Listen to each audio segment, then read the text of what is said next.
What's up, guys? Another episode of Weddings Unfiltered. We are here at the block on Edward Street. If you don't know about the block, you really need to find out. An amazing, wide open photography studio. Soon there'll be some other things, but we'll let them talk about What a teaser, Ron. Dang. I'm here hanging out with Heather from Upstate Weddings today. Molly is sick, so she's not here. Feel better, Molly. She should be better by the time this launches, so we should be I better. hope so. My God. She's not. We have a real problem. Or a massive issue. What are we talking about today? We're going to talk about a topic that you like. What's that? Bartending. Oh, my God. I mean, at the end of the day, what do people come to weddings for? The food? The bar? The bar. I mean, I think they go for a good time, and that kind of greases the wheels a little bit sometimes, you know? I get the wheels greased, and then they move on everything else. Exactly. So let's talk about you. Let's do it. Let's talk about you. Talk about the bar kind of service industry in general as it relates to weddings. So I think that people have a misconception of like, oh, I just go to venue and the venue just takes care of all of it. But like, not until they dig into it do they realize there's sometimes a lot of options available to them. So it kind of depends on the venue, right? Yeah. Like you still have a lot of venues that offer the whole shebang. Like everything's there. You're good to go once you walk through the door.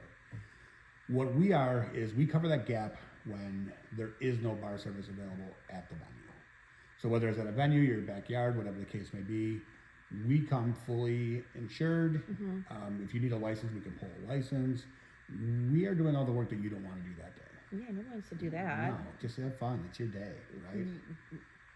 Liquor permits don't sound romantic, you know, when you're trying to plan your wedding. No, they definitely aren't. Yeah. But, you know, that's where we step in. We take care of all that stuff for you, and you don't have anything to worry about. I love that. So why do you think that they're becoming, like the mobile bar service is becoming more popular? Popular from a bride and groom standpoint, or popular from a vendor standpoint? Ooh, that's both. I'll start with the vendors because it's an area that is starting to, I don't want to say it annoys me, but it's becoming quite saturated. There's a lot of people that are out there that are just bragging about how they're making $100,000 a year. That's wild. Is it doable? Absolutely. Yeah. But it's going to take time. It's not something that you're going to do. Like, I think right now we're at a point where everyone thinks it's a good money grab. Yeah. And there's so many people who are getting into it that have never bartended before. And I'm not saying don't do it. Yeah. Everyone should learn things they want to learn and whatever. But don't jump into weddings. Yeah. Like, you're taking a big leap, and you could trash your business in one event if you don't know what you're doing. It's a big swing. Someone's day. So, you know, if you're going to start out that route, start with your friends and family in their backyards. Yeah. If they're having a party, say, hey, I'll bartend it for free.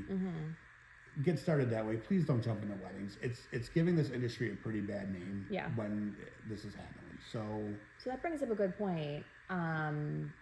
Because it is so saturated, right? And because some venues don't offer bar service, they, you know, this is kind of when there's options out there, particularly when it comes to mobile bars. But like, because it is so saturated, what should couples look for when they're hiring so they don't hire someone who it's like their first time out and then there's no liquor license pulled and there is no alcohol? You know, I always want to talk to my clients before I send them an estimate. I want them to get a feel for who I am, and I want to know who they are and what they're looking for in their bar. The second thing is make sure that they're insured. People are drunk, they're doing stupid things. If they fall, who's gonna take that? Who's gonna handle that? Yeah. And make sure they have both liquor and general liability insurance, because a lot of people are getting general liability, but sometimes it doesn't cover when people are drinking. And it also doesn't cover me because we serve the liquor to them. Sure. The second thing is make sure they know what they're doing when they're pulling the license. Like, don't just trust, hey, we're going to pull the license. Make sure they show you that license on site and that they have it. Yeah. I don't want to speak for New York State, but we all know how they can be. Sure. And the second thing of that is, what if they show up? Yeah. Shut down your entire day because there's no license. That would be terrible. Yeah, definitely. I think an expert opinion, someone who's done this several times before. I mean, I threw an event a couple years ago and the venue didn't have a liquor license and we were serving drinks and I had no idea how to pull a 1-day permit.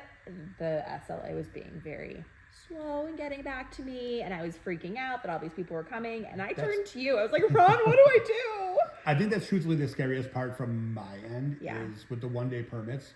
They don't always get back to you right away. No, and it was like 2 days before that's the what, event. remember, and I warned you, like, in the very beginning. Myself. I said, Heather, just chill. I don't chill, Ron. I always chill. I always tell brides and grooms, you may not hear from them until the day before. Yeah. Don't worry about it. If there's a problem with it, we'll know in advance and we'll get it taken care of. Okay. And that's where, like, you may not even see that email, but Yeah.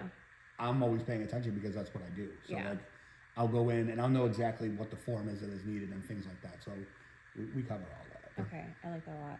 I think that like the more you can find a trustworthy vendor, and this goes across like all category, who's obviously done this before several times, the less you have to worry about all these details, right? It sounds very like duh, obviously, but I think sometimes people get caught up in like the Pinterest aesthetic thing. Sure.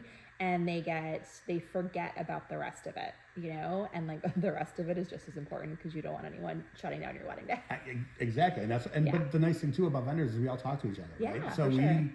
you give one vendor your timeline within a day. Usually, we all have it, and like we're all on the same page. And like, I don't know, I think if you're not working with the professionals, you're kind of doing it. You're like, you're really taking a risk there. You are. So here's a question that I think pops up a lot is when it comes to who provides the alcohol when you're hiring a mobile bartending service. Can you talk a little bit about that? Because I think that people just think like, oh yeah, it's all in one thing. All right, I don't have to worry about it. Sometimes is it, sometimes is it not? So there's a term that's floated around in this industry. It's called dry hire. And what dry hire means is that you supply the alcohol for us. Yeah.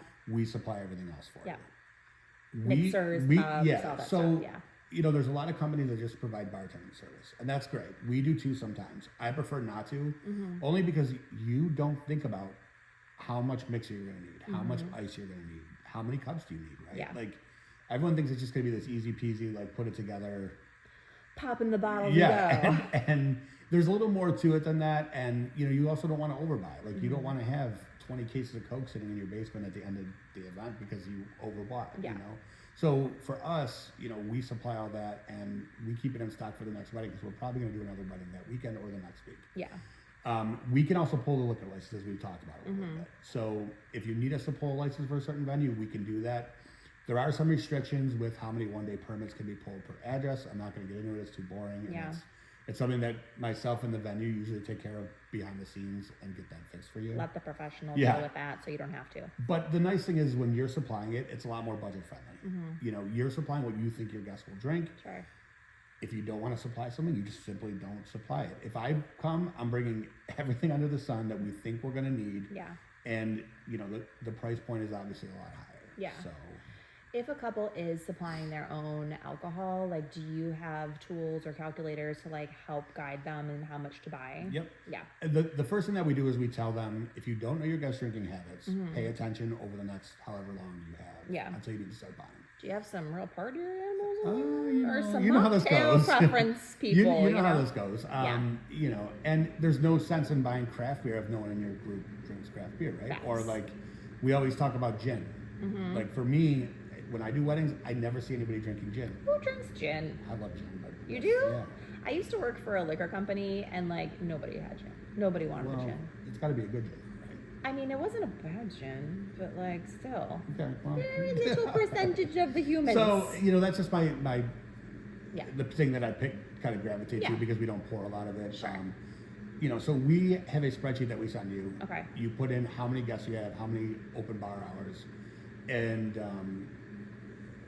what type of bar is it? So is it a beer, wine, and seltzer bar? Is it a full bar? It gives you a breakdown of everything that you could possibly need. Even down to like champagne toast, red and white wine. It has everything. Okay, I like that. So how far in advance should someone be like looking to book a mobile bar? It depends, honestly. We typically see like the 3 to 4 month range is generally where it's at. Yeah. Which to me I think is crazy. Yeah. I want to know, like for me, if it's... That would stress me out. Right? Yeah. Like what if nobody's available at that point? And then you're screwed. Especially in Buffalo, you know, September, October, even early November, the fall months, everybody loves You know, that September stuff. and October, I think it's like 15% of all weddings are done in September in Western New That's York, crazy. which is huge. And October follows it right up at like 12%. Yeah. So that's over a quarter of the weddings in this area are done in those 2 months. And if you plan on falling in those 2 months, don't forget that like all the vendors are going to be Right. doing those Right. weddings. And so, yeah. Or like the special dates, right? Like, Yeah. I don't know what they are for this year because I don't pay that much attention to it because it doesn't matter to me. Ron, you're such a But I big know boy. like next year, 7/17/27 is becoming like, we're Yeah. already getting inquiries for that date. And so, It's a lot. yeah. It's a lot for sure. Do couples have the option to like customize their drink menu, do signature cocktails? Like everyone needs a signature cocktail. Let's talk about that a little bit. So we don't do custom signage anymore. Okay. We found that just you can get so many better options Yeah. through Etsy or something like that, Yeah. and it's going to fit your color scheme exactly the way you want it. For sure. Whereas, you know, you could just go on and do it in half hour. If we're going back and forth talking, and there's also some awesome vendors out there that would do that for you. Yeah. So, I mean, we've talked to a bunch of them on the Yeah, podcast for already. sure. As for signature cocktails, we love to do them. What's your favorite that you've ever done? Or like the most creative? I know you have like fancy equipment that does like all We kinds do of bubbles and stuff like that, and flavors, smoke things. I wouldn't say I have a favorite. I think Yeah. the process is my favorite part of it all. Yeah. We do things a little bit differently than other companies do. So a lot of other companies will sit you down, we'll sit down on a Saturday night, you'll try 6 to 10 different samples. By the time you get And to then number you'll fall 4, over. they all taste good and Yeah. you don't know what you had. Yeah. We put together 6 to 10 samples for you with finishing instructions. So Okay. we drop them off to you. Yeah. It might be shake these over ice or, you know, add this, add that. You get to try them on your own leisure. Okay. So this way you can taste them, you can really think about it a little bit. Yeah, I like that. And you're not buzzed by number 3.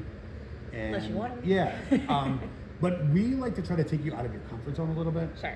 We get so many people who are like, oh, I like my elbow and pineapple. Well, let's change that up a little bit. Yeah. Let's add like maybe a little bit of spice or some kind of, you know, garnish that'll kind of elevate it a little bit. Yeah. Versus doing what you do every day of your life. This is your special day. Yeah, it you're shouldn't right. be what you do every day. Right? Sure. Sure. What kind of space do you guys need for like setup and stuff? Like, are there minimum requirements? You know? Honestly, no. I mean, anywhere that we could fit a 6-foot table, we could pretty much Okay. fit into that space. pretty I good. mean, there's been weddings that we've done where we've worked on the other side of the island in the kitchen. Yeah. And the island was our bar. Yeah. That's not my ideal, so I Sure, kind of that's hate that weird. situation. That's weird. But that's what they wanted, so that's Yeah. what we do. Yeah. But we prefer bringing our own portable bar with us. It's about a 6x6 bar. Okay. Just looks a lot nicer than Sure. setting up on a folding table. Just going back to the signature cocktail for a second. If you and your wife were getting married again, what would be your signature cocktail at this moment? Mine? Yeah. And then what would you guess for her? Mine would probably be some type of Manhattan. Okay, I like yeah. to try to have people get really creative. Yeah. Um, Okay. So I can't really narrow one down in particular. I'm not a sweet guy. I don't really Yeah. care for a lot of flavors. So Okay. if it's a summer wedding, I'd probably go with like a basil cucumber margarita or something like that. Ooh, I like that. We did a watermelon mint one a couple years ago. That was kind of Nice. fun in the summer. Nice. Hers, I don't think there would be one. No. honestly. Okay. All right. I mean, she sticks to her wine, and that's pretty much it. She likes what she She likes. I don't try to change it. That's okay. And that's why your marriage works. Right, Yes. right. You let her be who she needs to Exactly, be, and she lets you exactly. be. See? This is the life lesson you guys need Yeah. as you're starting your days. What are maybe the 3 things when couples are looking for mobile bartending service? What would you say are like the 3 things that they definitely should like ask and just know before they sign anything or book anything? The first thing that they really need to know is that the vendor knows what the vendor knows what the venue requires from them. Okay. So like we get a lot of times where people will inquire and say that we need a liquor license. Yeah. If we're not sure, we call the venue, we double check, we go through that process to make sure. There's a lot of venues that we work with already, so we kind of know what's required. Yeah. But we still have to make some phone calls sometimes to make sure they're not getting to like the license limit and things like that. So Sure. make sure that the licensing is getting put in place if they're supplying the alcohol.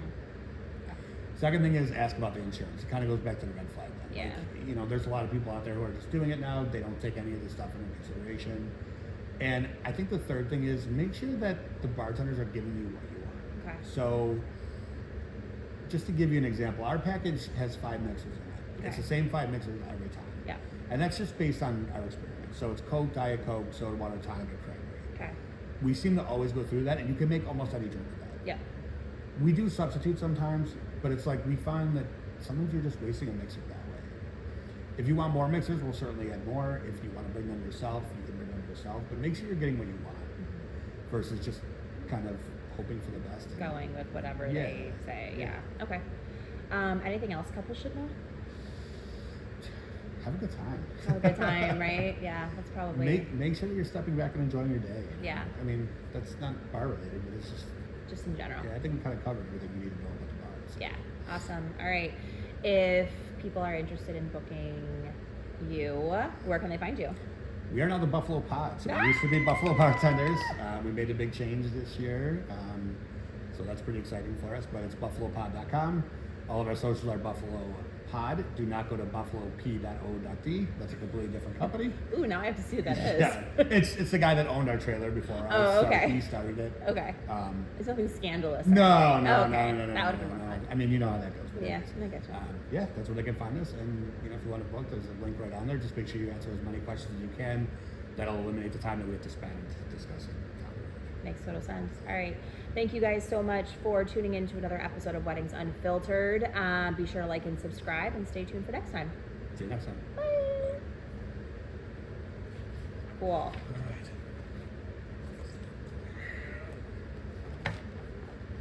Should we stop Yeah, we'll and stop. then redo? Yeah. Wait, not.